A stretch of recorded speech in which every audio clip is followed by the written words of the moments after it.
नमस्कार दोस्तों, ढोल में पोल चैनल में आप सब मित्रों का हार्दिक स्वागत करता हूं। दोस्तों, महाभारत को हमारा महाज्ञान ग्रंथ बताया जाता है। दोस्तों, ये बताया जाता है कि इसमें बड़ा ज्ञान विज्ञान भरा है। और दोस्तों जो है इसके तमाम सीरियल भी आपने देखे हैं। जो जितनी दुनिया के असंभव काम हैं सब इसमें दिखाए गए हैं। जो दुनिया का संभव ज्ञान है सब इसमें बताया गया है। जो दुनिया का संभव विज्ञान है वो इसमें लिख दिया गया है। दोस्तों, इस तरह की कथा कहानियाँ पढ़ करके लगता है कि हमारे धर्म ग्रंथों में किस तरह की बेतुकी बातें, अमर्यादित बातें, काल्पनिक बातें, महागप्प जिन्हें कहा जा सकता है महाभारत की, ऐसी लिख दी गई हैं जिनका कोई सिर पैर नहीं है। दोस्तों, पढ़ करके बड़ा आश्चर्य होता है। देखिए, इसी तरह का एक प्रसंग जो है आज बड़ा ही रोचक है। आपने गरुड़ का नाम तो सुना होगा। गरुड़ वही गरुड़ जो विष्णु जी का वाहन है। यानी विष्णु जी जो है गरुड़ पर चढ़ के चलते थे जहाँ कहीं भी जाते थे। और गरुड़ को जानते ही आप, बाज पक्षी जो होता है, चील पक्षी, उसी को गरुड़ कहते हैं। दोस्तों, ये जो है बात। अब आपको ये बता दें कि हमारे इन धर्म ग्रंथों में पशु पक्षी जितने भी हैं बड़े बड़े बलवान हुए, बड़े बड़े बलवान दिखाए गया, बड़े विद्वान पढ़े लिखे ज्ञानी विज्ञानी दिखाए गए हैं। वो कुछ भी कर सकते हैं। दोस्तों देखिए, आदमियों को पीठों पर ढोल ले जा सकते हैं, देवताओं को। और इसके अलावा और भी जो असंभव कार्य हैं जो हम और आप सोच नहीं सकते, वो भी ये गरुड़ जैसे पक्षी करते हैं। आज का जो है बता दूं आपको संक्षेप में दोस्तों कि ये गरुड़ जो है ये सांपों के लिए अमृत लेने जाते हैं। और सांप कौन थे? मौसेरे भाई, यानी कद्रू और बिनता, ये दोनों बहन होती हैं। कश्यप की पत्नी हैं। कश्यप जी ब्रह्मा के पुत्र हैं। तो दोस्तों, ये भी विशेष जानकारी किसी वीडियो में बताएंगे कि किस तरह से ब्रह्मा के पुत्र कश्यप महाराज और उनके जो है दो पत्नियां बिनता और कद्रू से नाग पैदा हुए। जितने भी आप देखते हैं सांप नाग, वो कद्रू से पैदा हुए। और गरुड़ जी महाराज जो है ये बिनता से पैदा हुए। एक बार जो है शर्त लग जाती है घोड़े को लेकर के कि अगर तूने काली पूंछ बताई, सफ़ेद पूंछ बताई, इस तरह से दोनों बहनों में शर्त लग जाती है। और वो सांप जो है जा कर के उसके ऊपर चढ़ जाते हैं, पीठ पर लिपट जाते हैं, पूंछ पर लिपट जाते हैं। काली दिखाई देती है लेकिन थी नहीं काली, तो उसने काली बता दी बिनता ने। तो जो है वो हार गई बिनता, क्योंकि जब वहाँ जा कर के देखा सांप हट गए तो पूंछ सफ़ेद थी। काली दिखाई दी थी, काली बता दी, लेकिन असल में वो पूंछ जो है सफ़ेद थी, उच्च श्रवा घोड़े की। तो इस तरह से जो है बड़ी रोचक कथाएं दोस्तों। बिनता जो है हार जाती है, जो गरुड़ की माँ है। और जो बहन है जिसको उन्होंने सौत कहा है, नागों की माता होती है कद्रू, वो जीत जाती है। और वो ये कहती है कि अब मैं जहाँ कहीं जाऊँगी तू मेरी दासी बन के रहेगी, तुझे मुझे पीठ पर ढोके ले जाना पड़ा करेगा। इस तरह से जो है वो नागों की माता कद्रू की सेविका बन गई है। दोस्तों, अब इस तरह से क्या हुआ कि एक बार जो है नागों को बिठाल करके पीठ पर, चलो कि सैर करा के लाओ, हमको नाग कहते हैं। गरुड़ जी महाराज जो है सैर कराने ले जाते हैं, ऊपर पहुंच जाते हैं सूर्यलोक में। सूर्य के पास पहुंच जाते हैं तो वो सारे जल करके पड़ करके सब गिर पड़ते हैं, परेशान हो जाते हैं। फिर जो है कद्रू विनती करती है इंद्र से कि पानी बरसाओ तो इनकी जो है जलन ख़त्म हो। इंद्रदेव प्रसन्न हो जाते हैं, जल बरसाते हैं, उनकी जलन ख़त्म हो जाती है। लेकिन फिर वो कद्रू बिनता से कहती है, क्योंकि वो दासी थी बहन जो है बिनता, कि अब तू अपने गरुड़ से जो है इनके लिए अमृत मंगा, तब ये सही होंगे। अभी जो है आधे जले हैं, आधे ठीक नहीं हैं। गरुड़ से कहती है, गरुड़ से बोल, बिनता से कहती है अपनी बहन से कि इनके लिए अमृत लेके आए गरुड़। और दोस्तों, फिर गरुड़ कैसे पैदा होता है ये भी देखें कि अंडे से पैदा होता है, निश्चित है। अब लेकिन बिनता जो है कश्यप की पत्नी, सांप कैसे पैदा हो गए कद्रू से, आप सोचिए। कद्रू से सांप पैदा हो गए, गरुड़ जो है इनसे पैदा हुआ। कैसे पैदा हुआ कि अंडा देती है वो जो है, अंडा देती है। अंडा देने के बाद में इस बीच में समय पूरा होने पर महातेजस्वी गरुड़ माता की सहायता के बिना ही अंडा फोड़कर बाहर निकले आए। अब देखिए, माता के सहायता के बिना ही अंडा रख दिया था माता ने, विनता ने। गरुड़ की देख लीजिए आप, इनको जो है पूज्य माना गया है। आगे आप देखते हैं, संक्षेप में ही सुनाता हूँ दोस्तों, बहुत बड़ा वृतांत है। तो वो क्या करते हैं, अंडा फोड़कर बाहर निकल आते हैं। वे महान साहस और पराक्रम से संपन्न होते हैं। अपने तेज से संपूर्ण दिशाओं को प्रकाशित कर रहे थे। उनमें इच्छानुसार रूप धारण करने की शक्ति थी। इच्छानुसार देखिए, ये पशु पक्षी भी कर लेते थे, देवता ही नहीं, राक्षस ही नहीं, ये पशु पक्षी भी जो है अंडे से फोड़ के निकले आए और अपनी इच्छा से कर लेते थे, रूप बदल लेते थे और अपनी रुचि के अनुसार पराक्रम दिखला सकते थे। उनका प्राकट्य आकाशचारी पक्षी के रूप में हुआ था। देखिए, आकाशचारी यानी आकाश में विचरण करने वाले पक्षी के रूप में हुआ था। बिल्कुल पक्षी पैदा हुआ गरुड़ जो है। वे प्रज्वलित अग्निपुंज के समान उद्भासित होकर अत्यंत भयंकर जान पड़ते थे। उनकी आंखें बिजली के समान चमकने वाली और पिंगल वर्ण की थीं।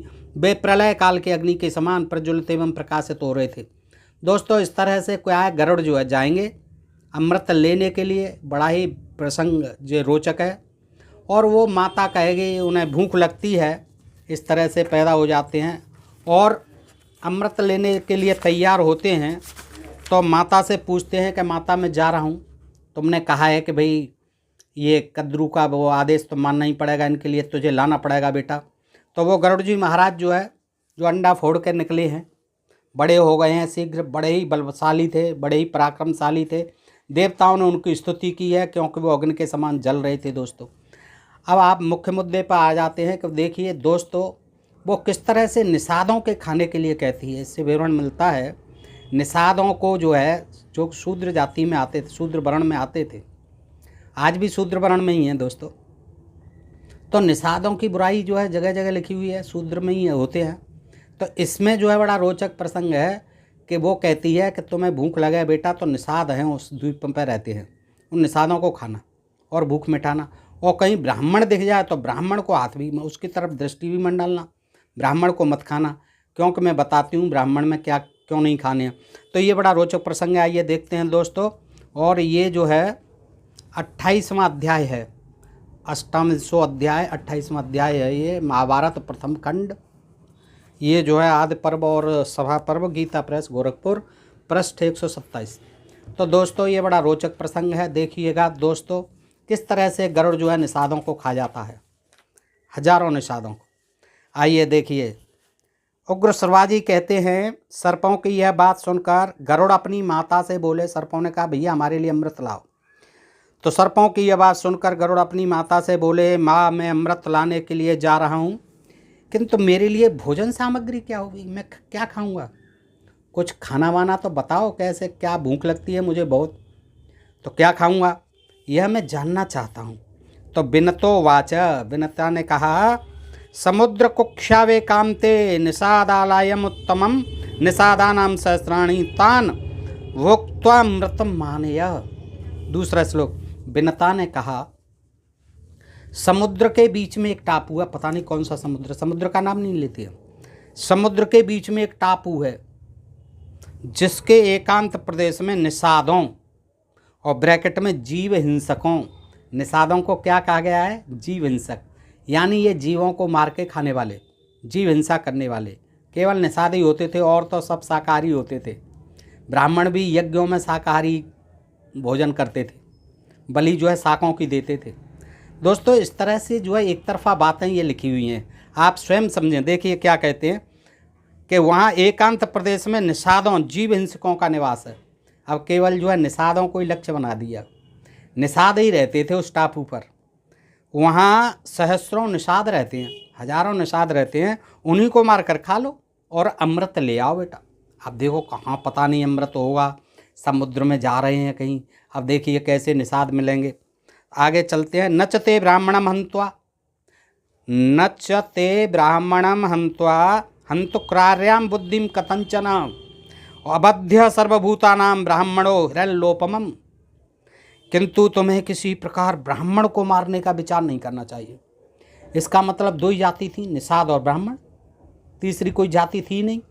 तो वो कहती हैं बेटा ये ध्यान रखना, किंतु तुम्हें किसी प्रकार ब्राह्मण को मारने का विचार नहीं करना चाहिए, ब्राह्मण को मत खा जाना, क्योंकि ब्राह्मण समस्त प्राणियों के लिए अवध्य है, समस्त प्राणियों के लिए अवध्य है और सब बद्ध हैं। किसी को खा जाओ, निषाद को खा जाओ और सब वर्णों को, जातियों को खा जाओ, लेकिन ब्राह्मण को मत खाना बेटा, क्योंकि ये समस्त प्राणियों के लिए अवध्य है।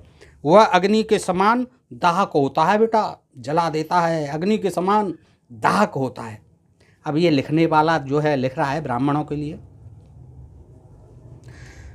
अग्निरकं विप्रम शस्त्रम विप्रो भवति कोपितः गुरुमिं सर्वभूतानां ब्राह्मण पर कीर्तितः।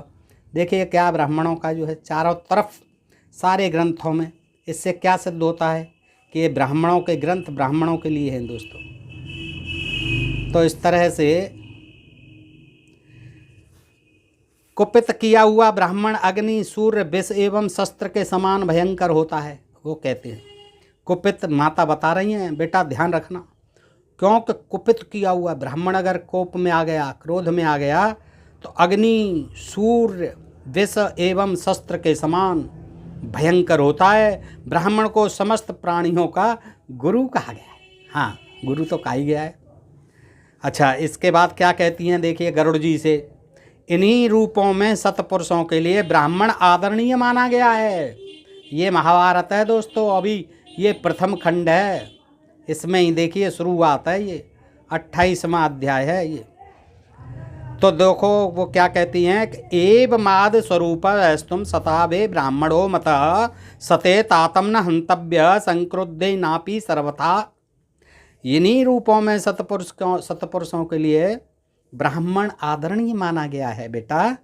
तात तुम्हें क्रोध आ जाए तो भी ब्राह्मण की हत्या से सर्वथा दूर रहना। ब्राह्मणों के साथ किसी प्रकार किसी को द्रोह नहीं करना चाहिए। अब ब्राह्मणों का ज्ञान दे रही हैं, वो जा रहे हैं अमृत लेने, भोजन बता करके ख़त्म कर दिया, निषादों को खा जाना, लेकिन ब्राह्मणों की चिंता बहुत हो रही है। ब्राह्मणों को मत खा जाना बेटा, क्योंकि ब्राह्मणों के बड़े खतरनाक लक्षण होते हैं, अग्नि के समान होते हैं, जला डालेंगे। सूर्य, विष और शस्त्र के समान भयंकर होते हैं। अच्छा, ये क्या कहते हैं आगे देखिए कि ब्राह्मणों के साथ किसी प्रकार द्रोह नहीं करना चाहिए। बिल्कुल सही कहा, नहीं करना चाहिए। अनग कठोर व्रत का पालन करने वाला ब्राह्मण क्रोध में आने पर अपराधी को जिस प्रकार जलाकर भस्म कर देता है, उस तरह अग्नि और सूर्य भी नहीं जला सकते। देखिए, सूर्य और अग्नि भी नहीं जला सकते, जैसे कि अपराधी को ब्राह्मण जो है जला करके भस्म कर देता है, उस तरह अग्नि और सूर्य भी नहीं जला सकते। इस प्रकार विविध चिन्हों के द्वारा, इन पहचानों के द्वारा तुम्हें ब्राह्मण को पहचान लेना चाहिए बेटा। यही चिन्ह होते हैं उनके, देख लेना, पहचान लेना, गलती से भी मत खा जाना किसी को। ब्राह्मण समस्त प्राणियों का अग्रज, यानी बड़ा भाई, अग्रज, सब वर्णों में श्रेष्ठ, पिता और गुरु है, पिता भी है, गुरु भी है, सब वर्णों में श्रेष्ठ है, अग्रज है सभी प्राणियों का। दोस्तों, ये जो है महाभारत का ज्ञान है। ये जो है कितना जो है ज्ञान आवश्यक है आज के युग में, देख लीजिए दोस्तों। किन रूपो ब्राह्मणो मातः किंशीलम किम पराक्रम। गरुड़ ने पूछा, माँ ब्राह्मण का रूप कैसा होता है, उसका शील स्वभाव कैसा है, उसमें कौन सा पराक्रम है। तो किंस्विद्वग्निम भवो भाति किंस्वित्यम स्वयं प्रदर्शन यथाहम बिंजिन्याम ब्राह्मणम लक्षण शुभे तन्मय कारण दो मातः प्रक्षतो वक्तुर्मसि। यह देखने में अग्नि जैसा जान पड़ता है ब्राह्मण। माता जी बता रही हैं, विनता जी, गरुड़ जी सुन रहे हैं, पूछ रहे हैं कि वह देखने में अग्नि जैसा जान पड़े बेटा एकदम, अथवा सौम्य दिखाई दे। माँ, जिस प्रकार शुभ लक्षणों द्वारा मैं ब्राह्मणों को पहचान सकूं, वह सब उपाय मुझे बताओ, पहचान लूँ, मुझ पर धोखा नहीं हो जाए, वो सारे लक्षण मुझे बताओ। तो विनतो वाच यस्ते कंठमनो प्राप्तो निर्गृणिम बडसम यथा और दहे दंगारबतम पुत्रम तम विद्या ब्राह्मणर्ष्यमम विप्रस्तुत्या न हंतव्य संक्रुद्धे नापि सर्वदा। विनता बोली, बेटा जो तुम्हारे कंठ में पड़ने पर, समझे, जो तुम्हारे कंठ में पड़ने पर अंगार की तरह जलाने लगे, जैसे जो है कंठ तक पहुंचा ब्राह्मण, तो वो ब्राह्मण मत समझना जो अंगार की तरह जलाने लग जाए, समझ लेना कि ये ब्राह्मण आ गया। और मानो बंसी का कांटा निगल लिया हो, जैसे लगे कि कोई कांटा निगल लिया बंसी का, इस प्रकार कष्ट देने लगे, उससे वर्णों में श्रेष्ठ ब्राह्मण समझना, बस वर्णों में श्रेष्ठ ब्राह्मण समझना। ये सारी बातें जो है बार बार आती रहेंगी दोस्तों इस महाभारत में। क्रोध में भरे होने पर भी तुम्हें ब्रह्म हत्या नहीं करनी चाहिए। फिर कह रही हैं, क्रोध में भरे होने पर भी तुम्हें ब्रह्म हत्या नहीं करनी चाहिए। ब्राह्मणों को अपनी जान की बड़ी परवाह रहती थी। गरुड़ पक्षी से भी अपनी रक्षा के लिए उसे पाठ पढ़ा रहे हैं लेखक के माध्यम से। दोस्तों आगे क्या कहती हैं, विनता ने पुत्र के प्रति स्नेह होने के कारण पुनः इस प्रकार कहा। क्या कहा, बेटा जो तुम्हारे पेट में पच न सके उसे ब्राह्मण जानना। आग लगने जलने लग जाए, गले में कांटा सा चुभने लग जाए, समझ लो ब्राह्मण है, उगल देना।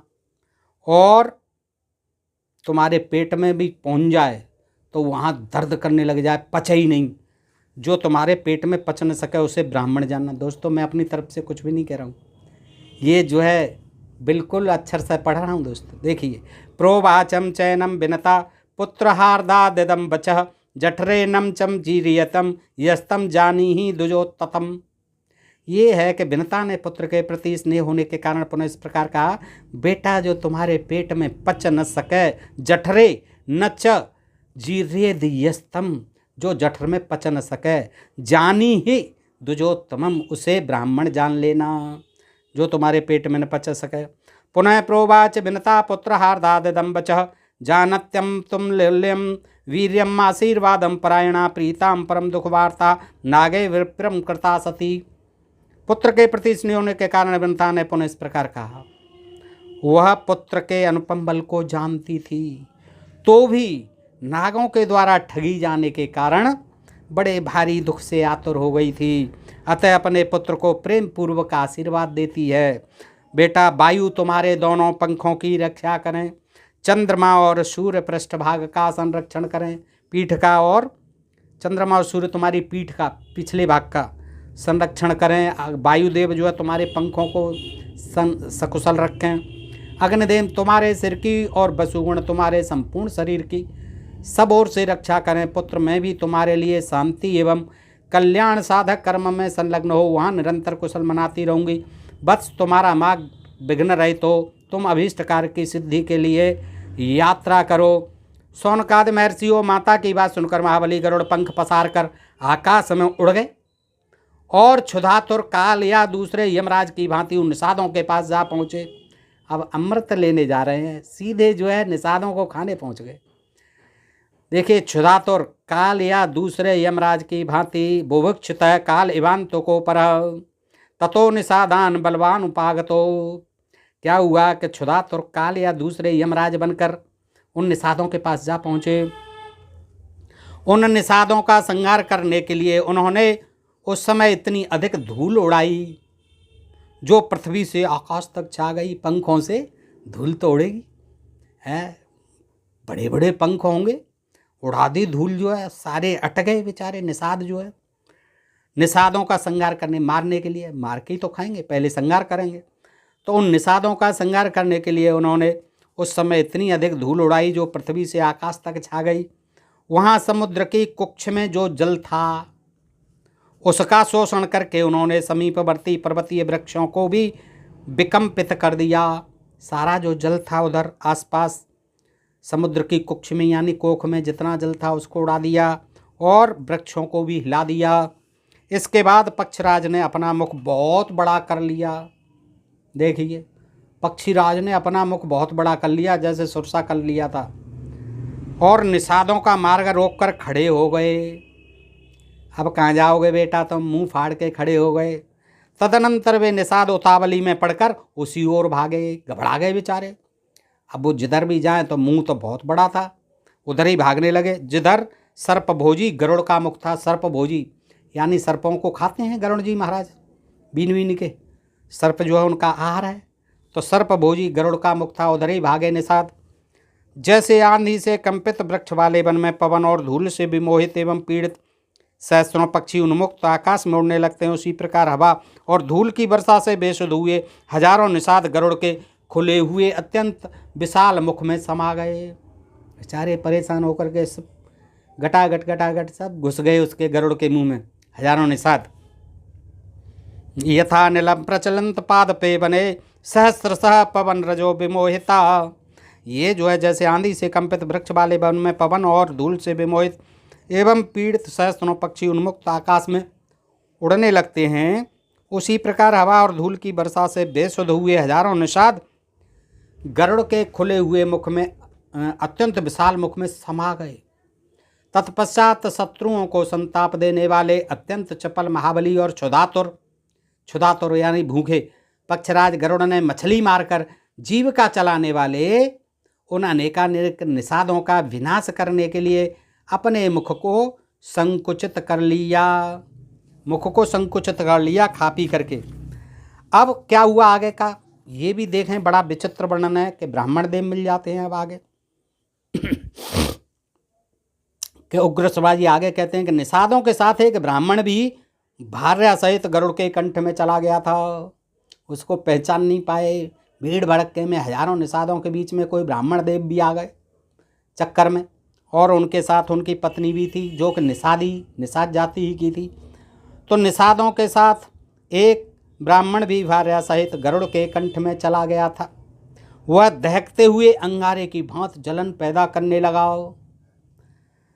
तब आकाशचारी गरुड़ ने उस ब्राह्मण से कहा, दुश्रेष्ठ तुम मेरे खुले हुए मुख से जल्दी निकल आओ, मैं तो मरा जा रहा हूँ।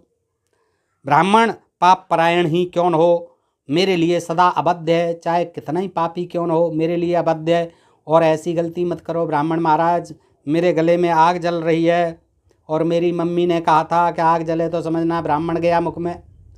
तो दोस्तों ये मैं अपनी तरफ से कुछ नहीं कह रहा, देखो पढ़ के सुना रहा हूँ।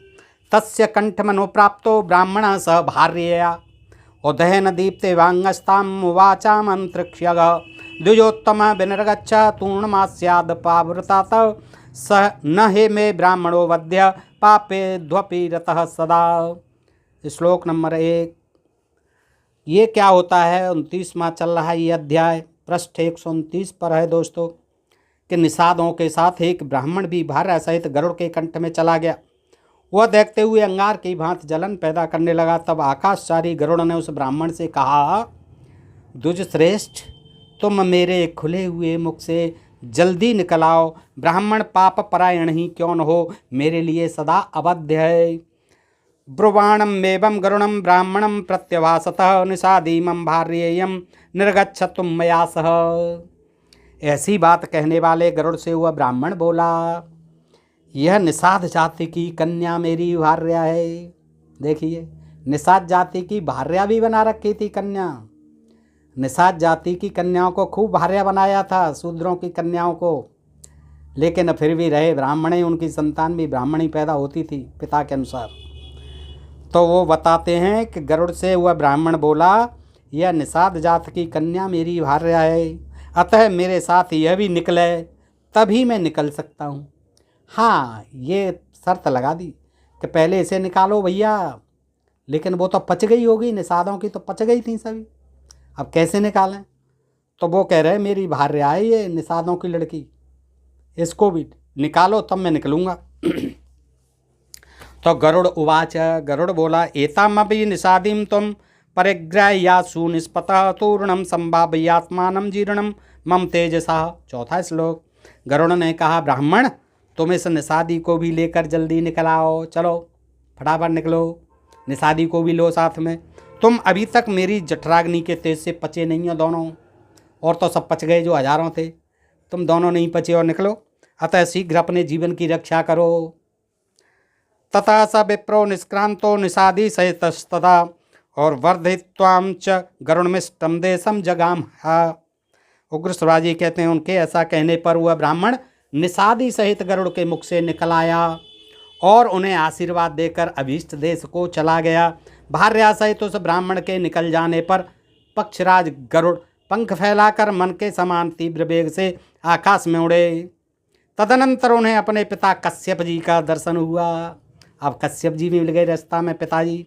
उनके पूछने पर अयेतात्मा गरुड़ ने पिता से यथोचित कुशल समाचार पूछा कि पिताजी कुशल मंगल तो हो।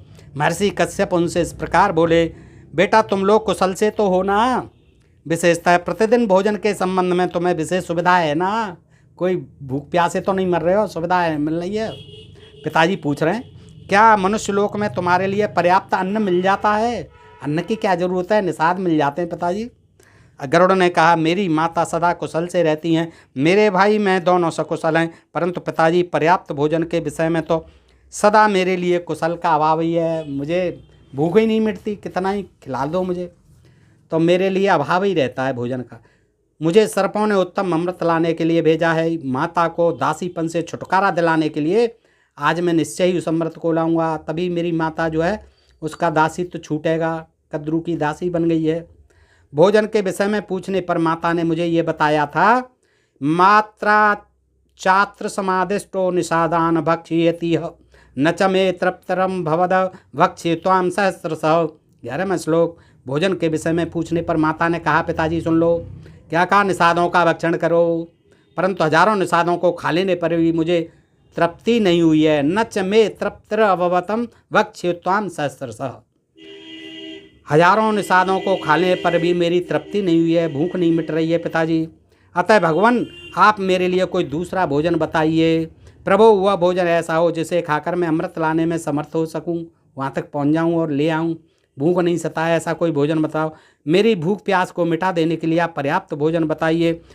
बेटा यह महान पुण्यदायक सरोवर है जो देवलोक में भी विख्यात है, वो बताते हैं। फिर आगे कहते हैं कि बेटा जो है ब्राह्मणों को मत खाना, बाकी तुम सबको खाओ पियो और जाओ अमृत लेके आओ। तो दोस्तों इस प्रकार से ये रोचक प्रसंग था, मैंने आपके समक्ष रखा। और दोस्तों इससे ये मालूम पड़ता है कि इन लेखकों ने जो ब्राह्मणी थे उन्होंने अपने को, देखिए चाहे कोई भी ग्रंथ हो, आप जब कहते हैं पढ़ते हैं तो इनको बड़ा बुरा लगता है। कुछ लोगों को लगता है ब्राह्मण बहुत वैज्ञानिकवादी, मानवतावादी, उदारवादी सोच रखते हैं, समतावादी भी हैं, आज के ब्राह्मण पढ़े लिखे हैं, लेकिन जो कुछ जो है अंधभक्त बने हुए हैं इन ग्रंथों के, जो न कुछ पढ़ा है, न सुना है, न समझा है, न कुछ जानते हैं, न फिर मानते हैं, वो ऐसी बेतुकी बातें करते हैं कि ब्राह्मणों को टारगेट बना रहे हैं, ये ब्राह्मणों की निंदा कर रहे हैं, धर्म ग्रंथों की निंदा। भाई हम कहाँ निंदा कर रहे हैं, हम तो इनकी ब्राह्मणों ने जो लिख दिया है वही तो पढ़ रहे हैं। ये काहे को लिख दिया भैया, क्यों ये छप रहे हैं? और जब लिख दिया है, छप रहे हैं, तो हम तो पढ़ेंगे ही भाई, काहे के लिए छपे हैं? इनका छापा खाना बंद करा दीजिए। क्यों ऐसी बातें लिखी हैं जिनका आज कोई सिर पैर नहीं है, कोई प्रासंगिकता नहीं है और इनसे कोई भला नहीं होना है, फिर भी नई शिक्षा नीति में यही चीज़ें आनी हैं, तो इसलिए पढ़ना भी ज़रूरी है, सब लोगों को बताना भी ज़रूरी है, समझना भी ज़रूरी है दोस्तों कि कितना विज्ञान, कितना ज्ञान हमारे इन धर्मशास्त्रों में। दोस्तों खैर आज के लिए इतना ही। बताइए आपको ये प्रसंग कैसा लगा। अगर अच्छा लगा हो तो आप मित्रों को भी शेयर करें और अपने प्रिय चैनल ढोल में पोल को सब्सक्राइब करते रहें। आज के लिए इतना ही। सुनने के लिए आप सब मित्रों का हृदय से आभार। नमस्कार, जय हिंद, जय भारत दोस्तों।